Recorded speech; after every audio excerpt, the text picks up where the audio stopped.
જૈન રામાયણ સદગુરુનો સમાગમ અને શિવપદની પ્રાપ્તિ. આપણે જોઈ ગયા કે શ્રી ઇન્દ્ર રાજા મહારાજા શ્રી રાવણથી થયેલા ભયંકર પરાભવના યોગે અતિશય ઉદ્વિગ્નપણે જીવન જીવી રહ્યા છે. અને એ સંભવિત પણ છે, કારણ કે તેજસ્વી આત્માઓ માટે તેજની હાનિ ભયંકર ઉદ્વેગનું જ કારણ છે. સાચા તેજસ્વી આત્માઓ ગમે તેવા ઉદ્વેગને સમયમાં પણ એવી કાર્યવાહી નથી જ આચરતા કે જેથી તે આત્માઓ કર્તવ્ય પંથને વિસરી અકર્તવ્યના આચરણમાં ઉદ્યમશીલ બની જાય. તેવા આત્માઓ ઉદ્વેગના સમયમાં રંગ, રાગ, ભોગ, સુખ અને વિષય વિલાસને વિસરી જાય એ બને, પણ પોતાના ધર્મ કર્મને ભૂલી જાય એ કદી જ નથી બનતું. એ જ કારણે જે સમયે શ્રી ઇન્દ્ર રાજા ઉદ્વિગ્નપણે રત્નુપુર નગરમાં પોતાનું જીવન જીવી રહ્યા છે, તે જ સમયે કોઈ એક દિવસે તે રત્નુપુર નગરમાં શ્રી નિર્વાણ સંગમ નામના જ્ઞાની મુનિ સમોસર્યા.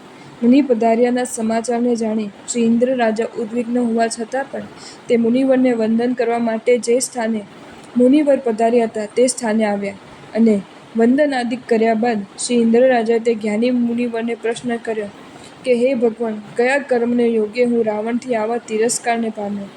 ભાગ્યશાળીઓ, વિચારો કે આ પ્રશ્નમાં શ્રી રાવણના પ્રતિ તિરસ્કારનો એક અંશ પણ છે? નહીં જ. પ્રભુ શાસનને પામેલા આત્માઓની આ જ એક ખૂબી હોય છે. પ્રશ્નમાં માત્ર એક જ વાતની પૃચ્છા છે કે શ્રી રાવણ તરફથી થયેલા આવા તિરસ્કારમાં મારા કયા કર્મની જવાબદારી છે? ખરેખર આવો વિચાર જ આત્માને ઉન્નત દશાએ પહોંચાડનાર છે, કારણ કે આવા વિચારના પરિણામે ગમે તેવા પ્રસંગે પણ અન્ય પ્રત્યે દુર્ભાવ આવવાને બદલે પોતાના જ કર્મ ઉપર દુર્ભાવ આવે છે, અને એના પરિણામે એવું કર્મ બંધાય તેવી કરણી કરતા આત્મા આપોઆપ જ અટકી પડે છે. એટલું જ નહીં, પણ જ્ઞાનીઓની આજ્ઞા મુજબ પોતાનું જીવન ઘડીને થોડા સમયમાં આત્માના વાસ્તવિક સ્વરૂપને પ્રગટ કરી ઇષ્ટ સ્થાને પહોંચી શકે છે. પણ વાત એ છે કે એવો ઉત્તમ જાતિના વિચારો દરેક આત્માને આવી શકતા નથી. આવા ઉત્તમ વિચારો પ્રભુ શાસનને પામેલા આત્માઓને કે પામવાની તૈયારીવાળા આત્માઓને જ આવવા શક્ય છે, અને એ જ પ્રભુ શાસનની વિશિષ્ટતા છે. માટે આ વિશેષતાને વિચારી સૌએ પોતપોતાની દશાનો વિચાર કરવો એ અતિશય જરૂરી છે. હવે શ્રી ઇન્દ્ર રાજાના તે પ્રશ્નનો ઉત્તર આપતા પરમ જ્ઞાની શ્રી નિર્વાણ સંગમ મુનિવર શ્રી ઇન્દ્ર રાજાના પૂર્વ ભવનું વર્ણન કરે છે, અને તે કરતા ફરમાવે છે કે પૂર્વ અરિંજય નામના નગરમાં જ્વલનસિંહ નામનો એક વિદ્યાધરોનો રાજા હતો, અને તે વિદ્યાધરોના અગ્રણીની વેગવતી નામની પ્રિયા હતી. તે બંને એક અહિલ્યા નામની રૂપવતી દીકરી થઈ. તે દીકરીના સ્વયંવરના સગલા વિદ્યાધર રાજાઓ આવ્યા હતા. તેઓમાં ચંદ્રાવર્ત નગરનો ઈશ્વર શ્રી આનંદમાળી નામનો રાજા આવ્યો હતો, અને સૂર્યાવર્ત નગરનો સ્વામી તડિતપ્રભ નામનો તું પણ આવ્યો હતો. સાથે આવેલા એવા પણ તને જો તમને તજીને આ વિડીયો અહિલ્યા ગમ્યો હોય તો પોતાની આ ઈચ્છાથી વિડીયોને લાઈક કરો આનંદમાળીને અને મળી, શેર અને કરો, એ રીતે અને તારો આવા જ ત્યાં નવા પરાભવ નવા થયો. વિડીયો જોવા માટે ત્યારથી જૈન આણંદીને ફેક્ટ એન્ડ તું સ્ટોરીઝની મારી ચેનલને હયાતીમાં પણ સબસ્ક્રાઈબ કરો. આનંદમાળી આ ધન્યવાદ. અહિલ્યાને પરણ્યો. આ પ્રમાણે શ્રી આનંદમાળી પ્રત્યે ઈર્ષાળુ બન્યું. આ પછી શ્રી આનંદમાળી નિર્વેદ થવાથી કોઈ એક દિવસે દીક્ષા અંગીકાર કરી, અને તીવ્ર તપને તપતા તે શ્રી આનંદમાળી નામના ઋષિ અન્ય ઋષિઓની સાથે વિહાર કરવા લાગ્યા. કોઈ વાર ઋષિ પુંગવો સાથે વિહાર કરતા કરતા તે શ્રી આનંદમાળી નામના ઋષિ રથાવર્ત નામના ગિરિ ઉપર ગયા, અને ગિરિ ઉપર તે ઋષિને તે જોયો. તે ઋષિને જોવાથી તે અહિલ્યાને સ્વયંવર યાદ કર્યો. એ યાદ આવવાથી તું કોપાયમાન થયો. ધ્યાનમાં આરૂઢ થયેલા એવા તે શ્રી આનંદમાળી નામના ઋષિને તે બાંધ્યા, અને અનેકવાર તાડના કરી. તે છતાં પણ પહાડની માફક અચલ એવા ઋષિ ધ્યાનથી એક લશ પણ ચાલ્યા નહીં. પણ શ્રી આનંદમાળી નામના ઋષિના ગુરુભ્રાતા કલ્યાણ ગંધર્વ નામના શ્રવણાગ્રણી એટલે સાધુઓમાં શિરોમણિ હતા.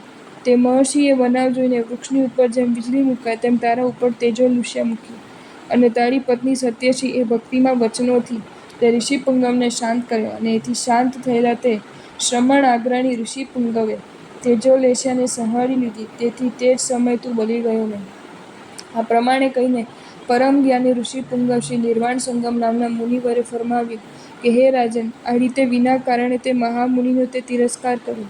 તે તિરસ્કારથી ઉત્પન્ન થયેલા પાપના યોગે તું કેટલાક ભવો ભટકીને, અને તે પછી પ્રસંગે શુભ કર્મ કરીને તું ઇન્દ્ર નામનો સહસ્ત્રા રાજાનો પુત્ર થયો. અને રાવણથી જે પરાભવ થયો તે આ મહામુનિને કરેલ તિરસ્કાર અને પ્રહારોથી ઉત્પન્ન થયેલું કરમનું જ ફળ ઉપસ્થિત થયેલું છે.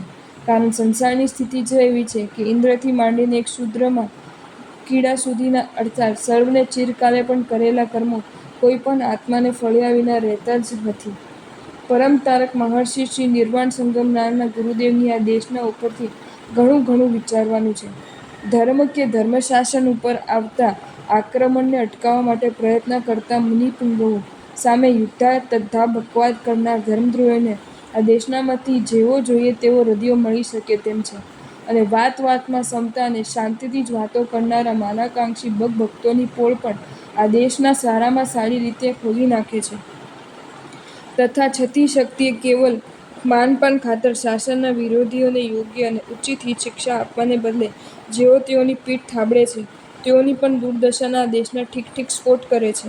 અને વાત પણ એ જ સાચી છે કે છતી શક્તિએ શાસન કે શાસનના સેવક ઉપર આવેલી આપત્તિને હટાવવા શક્ય પ્રયત્ન પણ ન કરવો એના જેવું એક પણ પાપ નથી. એ પાપથી બચવા માટે શ્રી વાલી જેવા સર્વોત્તમ ભૂમિકાએ વર્તતા મુનિવરને પણ શ્રી રાવણ જેવાને ભયંકર શિક્ષા કરવી પડી હતી. અને એવા દ્રષ્ટાંતોની આ શાસનમાં ખોટ જ નથી, કારણ કે એ તો શાસન પરિણામ પામ્યાનું ચિહ્ન છે. શાસનથી સુવાસિત થયેલો આત્મા શાસન કે શાસન સેવક ઉપરના અઘટિત આક્રમણને પોતાની છતી શક્તિએ કેમ જ જોઈ શકે? આત્મનાશક માનપાન ખાતર કે અજ્ઞાનીની ખોટી વાહ ખાતર એક લેશ પણ દુભાયા વિના કેમ જ સહી શકે? શાસનના આધારે જ જીવતા અને શાસનના સુપ્રતાપે સુપ્રતિષ્ઠાને પામેલા આત્માઓ જે સમયે શાસનનો કે શાસનના કોઈ પણ અંગનો નાશ જુએ તે સમયે પોતાની જો સુપ્રતિષ્ઠાને જ જોયા કરે તો તે આત્માઓની કાર્યવહીનતાનો અને વ્યવહાર દ્રષ્ટિનો તો નિમકરામીનો ખ્યાલ આપવા માટે કયા શબ્દો વાપરવા એ પણ વિચારવા જેવું છે. કારણ કે એવા માનાકાંક્ષી આત્માઓ નિરાદર ભાવને પામી પોતાના આત્માને સ્થાનહીન બનાવી મૂકે છે. આ વસ્તુને સમજનારા આત્માઓ પણ યોગ્ય સમયે પોતાની ફરજનો ખ્યાલ કેમ જ ચૂકે? બીજું, પરમત્યાગી મુનિવરનો એટલે શાસનનો જ, કારણ કે શાસન અને મુનિવર એ ઓતપ્રોત વસ્તુ છે. તેનો તિરસ્કાર એ આત્માને ગમે તેવી સારી દશામાંથી પણ નીચે પટક્યા વિના નિસ્તાર થતો નથી. આ પણ એ તારક મુનિવરની દેશનાથી સ્પષ્ટ થયું. ખરેખર જ્ઞાનીઓની દેશનામાંથી વિચારક અને કલ્યાણનો અર્થી આત્મા ઘણું પામી શકે છે. એ જ ન્યાય શ્રી ઇન્દ્રરાજાએ તે જ્ઞાની મુનિવરના તે કથનને સાંભળીને પોતાના પુત્ર શ્રી દત્તવીર્યને રાજ્ય આપી પોતે દીક્ષા અંગીકાર કરી અને તે પછી ઉગ્ર તપસ્વી બનીને તે રાજર્ષિ શિવપદને પામ્યા. જો તમને આ વિડીયો ગમ્યો હોય તો આ વિડીયોને લાઈક કરો અને શેર કરો અને આવા જ નવા વિડીયો જોવા માટે જૈન ફેક્ટ્સ એન્ડ સ્ટોરીઝની ચેનલને સબસ્ક્રાઈબ કરો. ધન્યવાદ.